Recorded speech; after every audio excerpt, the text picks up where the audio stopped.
Baik, shalom, selamat malam saudara semua. Malam ini kita merasakan sukacita pastinya ya. Kita merasakan damai, ketenangan dalam kehidupan kita. Kita masih merasakan nafas kehidupan yang diberikan kepada kita. Kita masih bisa melihat, kita masih bisa menikmati begitu. Itu semua karena kemurahan Tuhan. Patut kita mengucap syukur untuk itu semua.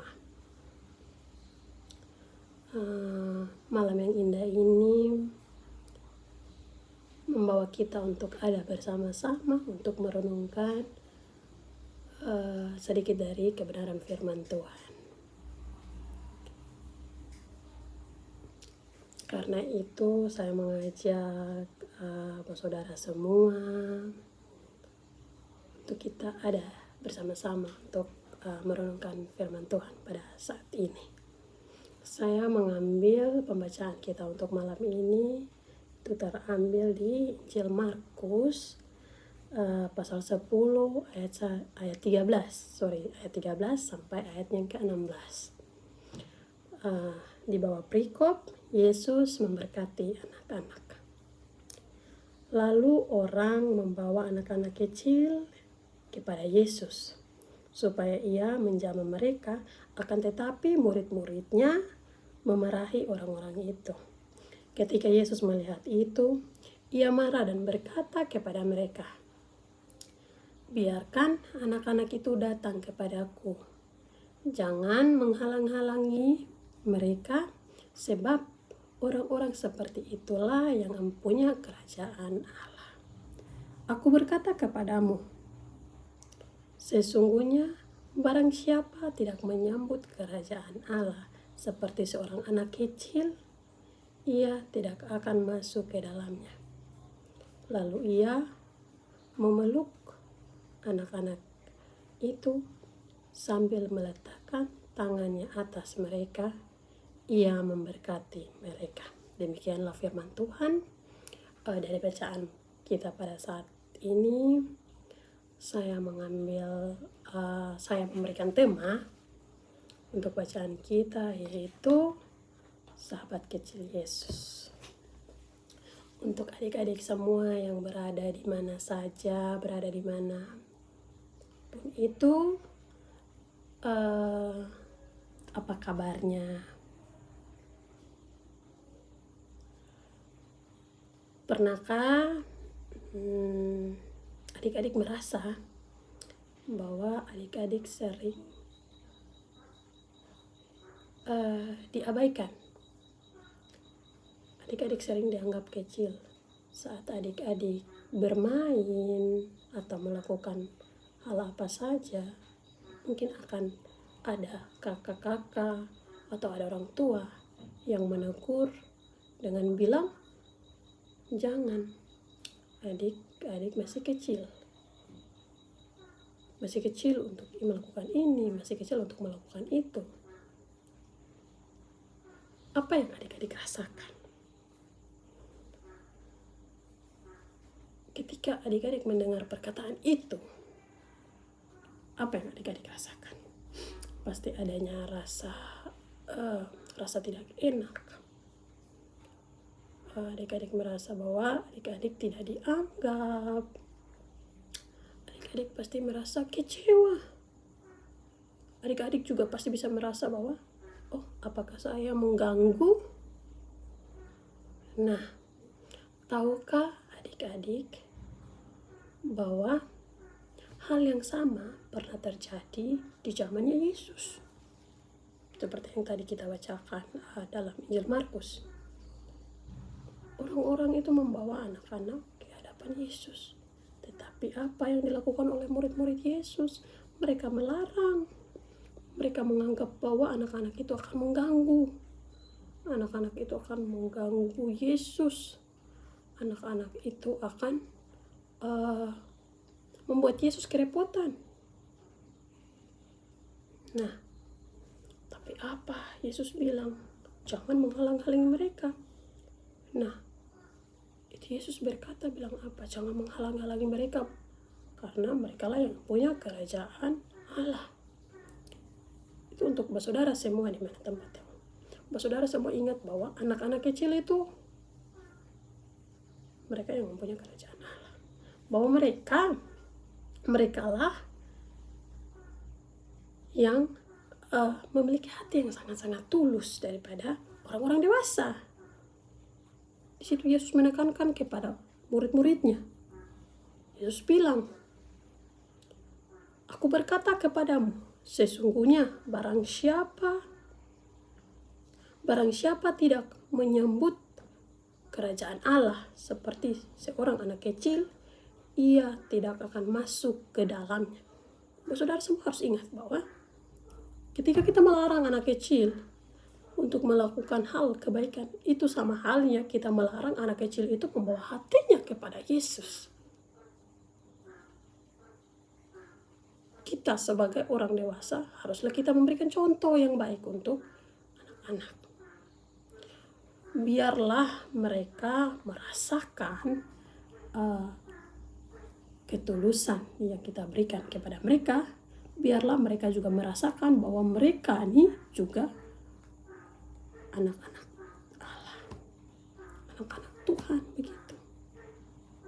Kita tidak boleh meremehkan bahwa mereka tuh kecil, mereka tidak bisa melakukan ini karena mereka kecil. Begitu pula dengan adik-adik.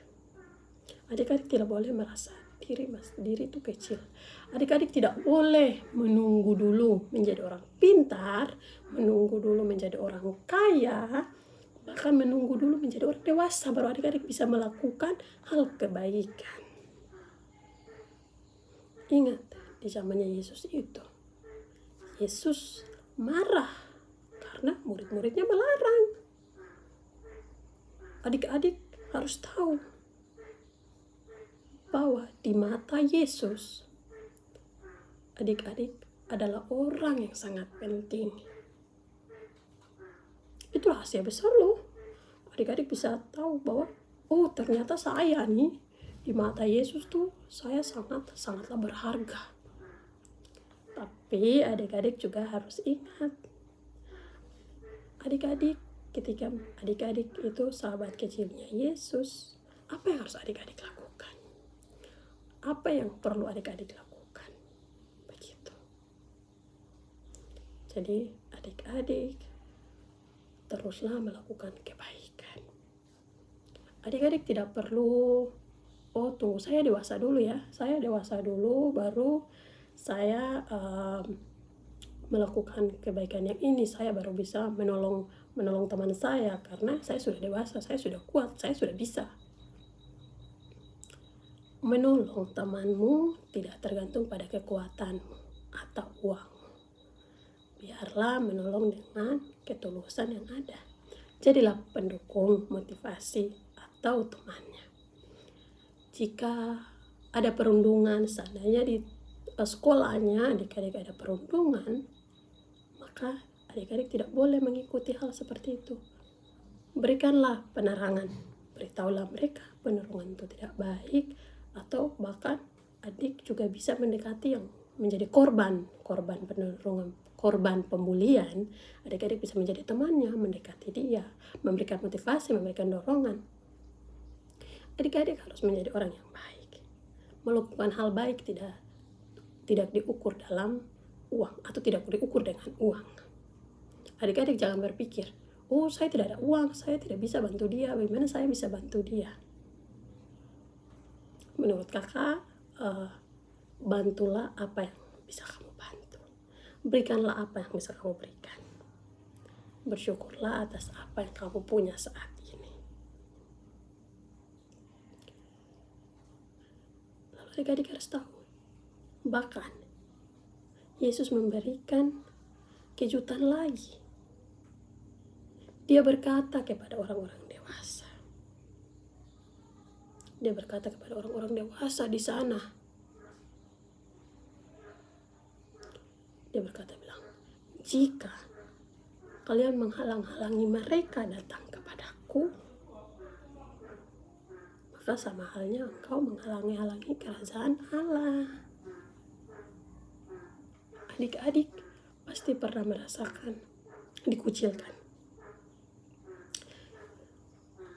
Adik-adik pasti pernah merasa kesendirian. Nah, adik-adik tidak boleh merasa kesendirian. Walaupun adik-adik sendiri, adik-adik harus ingat bahwa ada Yesus, ada Tuhan yang selalu menemani. Jika adik-adik dalam kesusahan, adik-adik sedang tidak baik, adik-adik sedang merasa dijauhkan, sedang merasa ditinggalkan. Jika adik-adik ingin teman cerita, adik-adik tidak harus mencari kawan untuk cerita, tapi adik-adik juga bisa cerita kepada Tuhan. Adik-adik juga bisa percayakannya kepada Tuhan. Ceritakannya bagaimana? Adik-adik ingat, ceritakannya melalui doa. Adik-adik harus tahu bahwa Tuhan pasti ada waktu, selalu ada waktu untuk mendengarkan curahan isi hati adik-adik melalui doa. Ketika adik-adik ada masalah besar, adik-adik tidak boleh takut karena sendiri, tidak boleh merasakan kesendirian yang begitu besar, yang begitu berat dalam kehidupan. Yang perlu adik-adik lakukan adalah berdoa, bercerita kepada Yesus, karena Yesus sahabat kecil kita. Maka dari situ jangan kau cari. Adik-adik zaman sekarang sosial media nih terlalu merajalela. Bahkan zaman sekarang memanfaatkan sosial media tuh kadang ada yang salah memanfaatkannya. Bahkan ada juga hal-hal yang tidak boleh orang lain ketahui, dia sebarkan melalui sosial media. Jangan. Adik-adik ketika merasa tidak baik, merasa bahwa saya butuh teman cerita, nah ceritalah kepada Yesus. Yesus adalah teman kita semua. Yesus akan mendengarkan ceritamu melalui doa. Serahkan semuanya, percayalah semuanya akan terjadi, semuanya akan baik-baik saja. Ingat, jangan pernah takut untuk berdoa. Karena tadi seperti kakak bilang bahwa Yesus selalu punya waktu untuk mendengarkan doamu. Bayangkan tangan yang menciptakan, tangannya di atas mereka. Bahwa seperti bacaan yang tadi kita bacakan, bahwa Yesus meletakkan tangannya di atas mereka. Yesus memberkati mereka. Jadi jangan takut untuk berdoa. Karena kadang-kadang kebanyakan masalah yang terjadi, adik-adik bakal lari dengan teman, lalu adik-adik pergi mengadu di orang tua, terjadilah apa itu? Terjadilah baku pukul antara orang tua dengan orang tua, orang dewasa dengan orang dewasa. Maka dari situ, biar tidak ada terjadinya konflik, tidak ada terjadinya perpanjangan masalah, ceritalah kepada Yesus. Ceritalah dengan sungguh-sungguh, berdoalah dengan sungguh-sungguh. Karena ingat, adik-adik itu adalah sahabatnya Yesus. Sahabat. Tahu sahabat toh? Sahabat Yesus. Ceritalah. Jangan pernah khawatir, jangan pernah takut.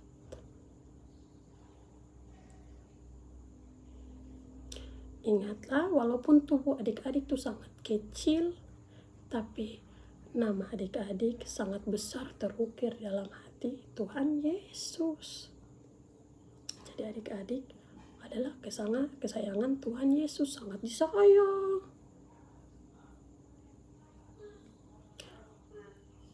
Adik-adik miliknya kesayangan raja di atas segala raja. Jadi adik-adik jangan takut. Adik-adik harus percaya. Adik-adik harus yakin terhadap diri sendiri. Nah, dari firman Tuhan kakak punya satu cerita tentang sebuah kehidupan seorang anak yang tidak memiliki teman. Kakak cerita, adik ini dia punya nama, kita sebut saja Nita. Lalu dia memiliki tetangga yang bernama Yunita, sama-sama perempuan. Nah, kakak Nita ini dia hidup hanya bersama ibunya saja. Bapaknya tuh sudah meninggal lama, meninggal sejak dia berusia 7 tahun. Bahkan itu dia belum sempat sekolah. Dan dia tidak sekolah karena dia tinggal dengan ibunya, dan juga ada faktor masalah ekonomi. Mereka hidupnya itu tergantung dari penghasilan ibunya.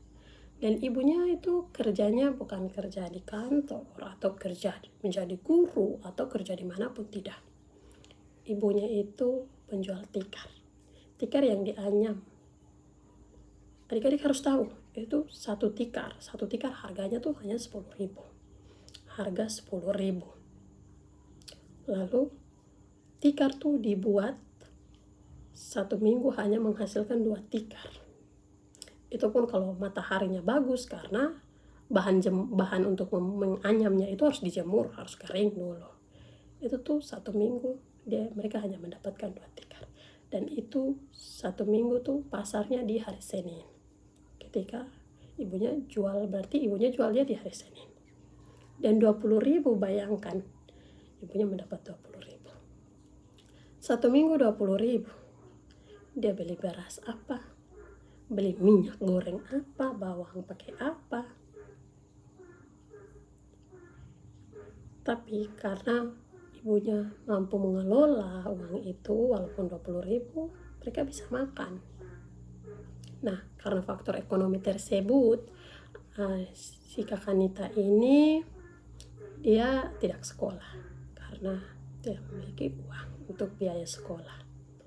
Bahkan dia juga tidak punya teman, karena dia berpikir bahwa dengan kondisi keadaannya yang begini, bagaimana dia bisa memiliki teman. Dia takut dapat bully, atau dia takut kayak dijauhkan. Dia takut nanti ada yang omong dia begitu, karena dia lahir dari keluarga yang sangat-sangat tidak mampu.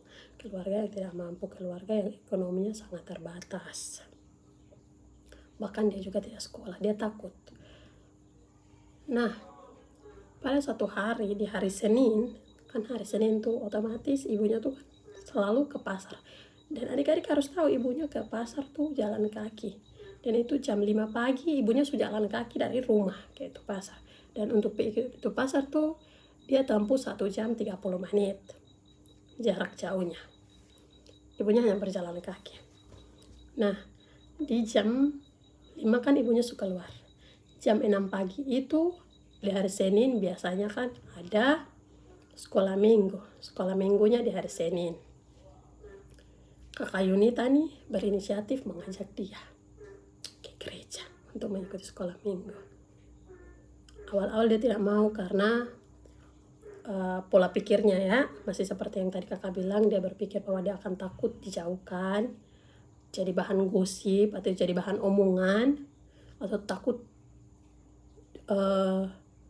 orang lain membicarakan masalah latar belakang ekonomi dan lain sebagainya. Tapi Yunita yang tetangganya itu mendekati dia secara berlahan. Dia mendekati kayak berbicara baik-baik, lalu dia menceritakan tentang keseruannya memiliki teman, tentang keseruannya di sekolah minggu bersama teman-teman yang lain, tentang keseruannya mendengar firman Tuhan, tentang keseruannya pengetahuan yang dia ketahui melalui saat-saat pas adanya sekolah minggu. Dari situ timbullah rasa ketertarikan dari kakak Nita. Lalu ini kakak Nita nih mulai ikut. saat tibalah mereka di gereja. Tibalah mereka di gereja itu. Di situ di itu gereja banyak sekali anak-anak kecil. Dan ada 2 kakak pengajar. Pada saat itu setelah dia masuk, dia begitu kaget. Ternyata di kampungnya itu banyak sekali anak kecil. Bahkan dia tidak mengenal. Dia hanya kenal ya mungkin yang dekat-dekat itu dia kenal. Tapi separuhnya dia tidak kenal. Dia kaget. Wow, dia langsung dalam hati. Apa yang saya lihat? Banyak sekali orang yang tidak saya kenal. Lalu yang Yunita ini mengajak dia untuk duduk di depan. Tapi Kak Anita tidak mau. Kak Anita bilang biarkan dia duduk di belakang. Sudah, dia duduk di belakang. Ada salah satu kakak pengajar melihat dia. Lalu kakak pengajar mengajak dia berbicara. Karena kakak pengajar melihat bahwa dari ekspresinya, dari wajahnya itu ada rasa ketakutan. Masih ada rasa ketakutan, rasa malu yang masih ada dalam dirinya. Kakak pengajar mengajak dia ke belakang lalu berbicara. Di situ kakak pengajar mengajak dia berbicara, lalu kakak pengajar tanya, kenapa, bagaimana, kenapa kakak malu, kenapa kakak bisa merasa ketakutan, padahal adik-adik baik, teman-temannya itu baik. Dia hanya tunduk, lalu dia menangis. Adik-adik tahu apa? Ketika dia menangis itulah kakak pengajar menenangkan dia. Kakak pengajar bilang, tenang saja. Adik tidak pernah sendiri. Selalu ada kita, bahkan ada Tuhan Yesus yang selalu bersama-sama dengan Kak Anita. Lalu kakak pengajar mengajak dia berpegangan tangan, dan kakak pengajar mengajak dia berdoa. Sebelum berdoa kakak pengajar bilang apa? Bilang Kak Anita nanti kalau memang Kak Anita tidak bisa ceritakan untuk kakak pengajar, Kak Anita ceritakanlah kepada Tuhan. Di dalam doa itu Kak Anita mengeluarkan semua rasa ketakutannya, menceritakan semuanya. Dia takut apa yang akan terjadi ketika dia punya teman, apa yang akan terjadi ketika dia bergaul, apa yang akan terjadi ketika dia mengenal orang lain atau orang luar. Setelah berdoa, kakak pengajar mengajak dia kembali ke ruangan yang dimana terjadinya ibadat sekolah minggu. Setelah itu dia kembali dan dia mengambil posisi duduknya di bagian tengah, dekat dengan teman-teman yang lain, bahkan teman-teman yang tidak dia kenal. Mulai dari situ dia mulai mengenal, bahkan setelah dia mengenal mereka semua, dia memiliki teman. Apa yang pernah terlintas di pikirannya itu sebenarnya itu semua tidak terjadi. Ternyata dia mulai merasakan bahwa punya teman tuh baik, bisa saling membantu, baru teman-temannya juga sangat-sangat baik. Dari situ dia termotivasi bahwa dia juga mau menjadi orang baik. Dia mau menceritakan semuanya kepada Tuhan. Bahkan dia pulang dari ibadah sekolah minggu itu, dia ceritakan semuanya pada ibunya. Apa yang terjadi hari ini. Ibunya bahagia melihat perubahan yang terjadi dalam diri anaknya. Bahkan setiap hari Senin, dia yang mengajak kakak Yunita untuk pergi sekolah minggu, untuk bertemu teman-teman yang lain. Dia mau mendengarkan firman Tuhan, dia mau pulang dan ceritakan kepada Tuhan bagaimana dia keadaan hari ini, bagaimana dia punya kebahagiaan yang dia rasakan. Dia selalu bercerita semuanya melalui doa dengan Tuhan. Jadi dari cerita kakak ini, kakak mau adik-adik bisa menjadi orang yang saling membantu. Seperti kakak Yunita, dia mau membantu temannya kakak Anita untuk bisa melihat dunia luar, bisa tahu bagaimana cerita dengan Tuhan. Lalu kakak juga mau kalian semua seperti kakak Anita yang berani bercerita kepada Tuhan tentang masalah yang terjadi, berani berbicara kepada Tuhan tentang apa saja yang rasa ketakutannya selama ini membuat dia takut dan tidak memiliki teman. dan dia juga berani untuk melakukan kebaikan sama seperti teman-temannya yang lain. Jangan lupa adik-adik semua bersyukur terhadap apa yang adik-adik punya saat ini. Bahkan banyak sekali di luar sana yang masih kekurangan ekonomi, bahkan mereka tidak sekolah. Dan bahkan karena hal itu, faktor itulah, bahkan mereka tidak memiliki teman, bahkan kurangnya pengetahuan membuat mereka takut akan dunia luar. Rajin-rajinlah belajar, bersyukur atas apa yang adik-adik punya saat ini. Mungkin ini saja renungan malam ini yang dapat kakak bagikan untuk kita semua. Semoga bisa bermanfaat, berguna untuk kehidupan kita semua, kehidupan adik-adik semua, perjalanan hidup adik-adik, bahkan perjalanan hidup kakak juga. Selalu mengandalkan Tuhan dalam segala hal. Biarlah Tuhan selalu bersama-sama dengan kita untuk menghadapi semuanya. Tetap bersyukur, tetap mengucapkan syukur, tetap berdiri, tetap melakukan semuanya. Hal-hal yang baik yang harus perlu kita lakukan, lakukanlah. Jadilah orang baik, jadilah motivasi yang baik untuk orang lain, jadilah pendorong yang kuat untuk mendorong orang lain untuk menjadi yang lebih baik. Mungkin kita tidak bisa merubah apa yang sudah terjadi, tapi kita bisa merubah apa yang akan terjadi.